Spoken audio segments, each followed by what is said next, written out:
Hola, ¿qué tal? Bienvenidos una vez más a este programa que es Quintana Roo y su gente. Yo soy Marcela Ansúrez y me da muchísimo gusto estar el día de hoy con una gran personalidad.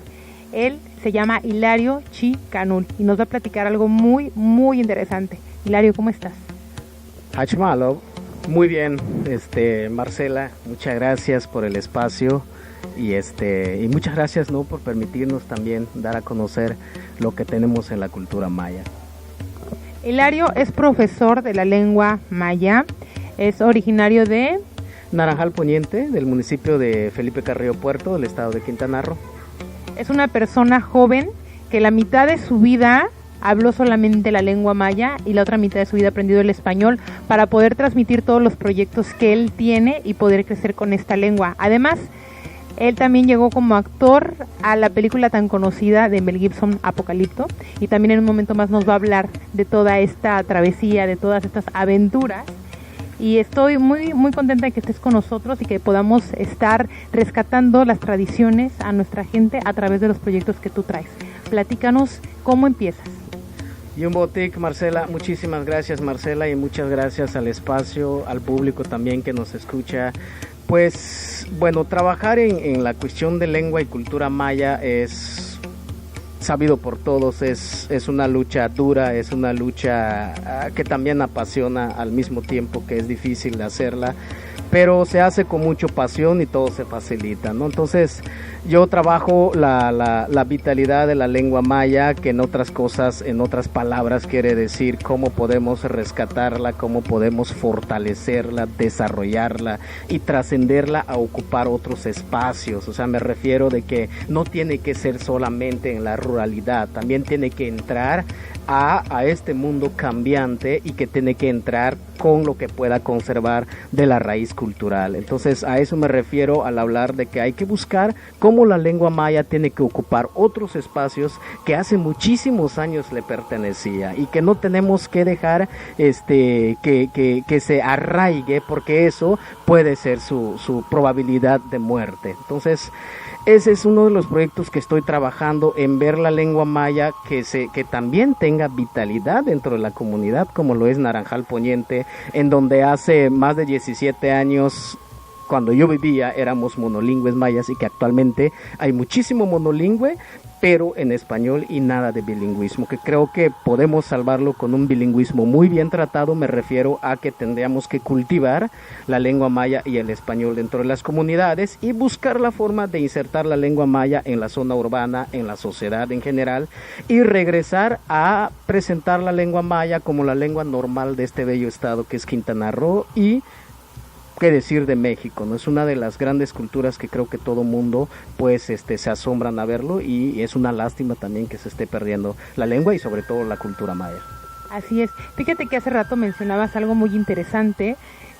Hay tanta admiración por nuestra lengua, por nuestra lengua maya, también por todas nuestras tradiciones, y sin embargo entre nosotros mismos y en México hay mucha discriminación y vergüenza, que era algo de lo que tú me platicabas hace rato, ¿no? O sea, ¿por qué hacer distinciones entre nosotros que somos mexicanos?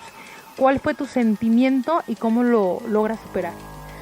En el 2008 me premian a nivel nacional con el premio que en aquel entonces se llama la Juventud Indígena. Premio Nacional a la Juventud Indígena.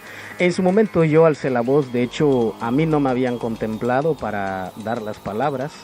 Se había contemplado al Premio Nacional a la Juventud Mexicana.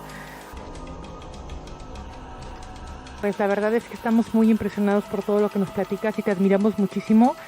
Aquí, Quintana Roo y su gente te abre este espacio para que no nada más nos des esta entrevista, tenemos mucho que platicar. Aparte, viene Mel Gibson y te contrata, te lleva para una película que fue furor y que además nos enseñó muchas cosas, y tú participas en esta película activamente. Platícanos cuál fue tu proceso.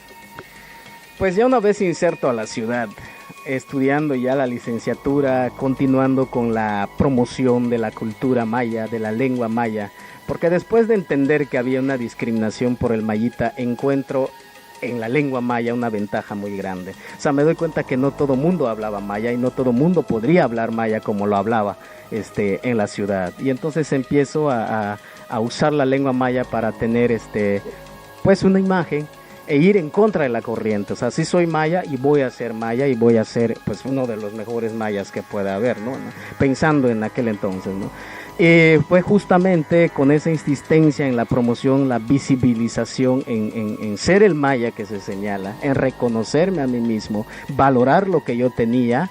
Llega la película y nos hacen un casting a nivel mundial, y uno de estos pues llegó a Cancún, en Cancún Center, y viajé para Cancún a hacer el casting, y afortunadamente pues me quedé para la película. Yo había hecho el casting para ser actor, era lo que se perifoneaban, era lo que se estaba pidiendo, ¿no? O sea, si queremos ser estrellas de Hollywood, pues va a venir Mel Gibson a hacer un casting, gente que tenga rasgos mayas, que hable maya, que sepa poemas, poesías y etcétera, ¿no?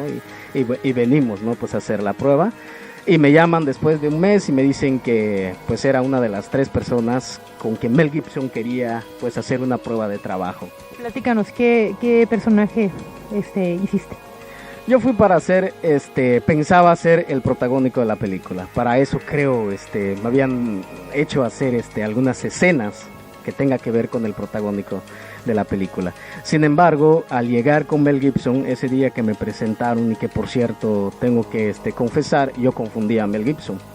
Yo pensaba que Mel Gibson era esa persona, que no tenía cabello, calvo, Bruce Willis. Yo pensaba que era él, y llego todavía en estudios Churubuscos Azteca y encuentro a un árabe, porque Mel Gibson traía su barba largo, blanco, ya nada más le faltaba que colocara pues esa tela encima, y totalmente y entonces me presentan a Mel Gibson. Yo de niño la primera película que vi fue Mad Max, en un video VHS, y entonces en Naranjal Poniente, cuando no había televisión, entonces yo no conocía a Mel Gibson. Ese día yo conozco a Mel Gibson, y por la tarde me hablaban, ya después de hacer las pruebas con él, por la tarde a mí me hablaban y me dicen, pues vas a ser traductor, necesitamos trabajar las 350 páginas del libreto en maya. Pues ya lo escucharon, no se trata de ser otros, se trata de ser nosotros mismos, de respetar y de compartir, ¿no? Y de rescatar nuestras tradiciones. Con eso nos quedamos aquí en este queso programa Quintana Roo y su gente.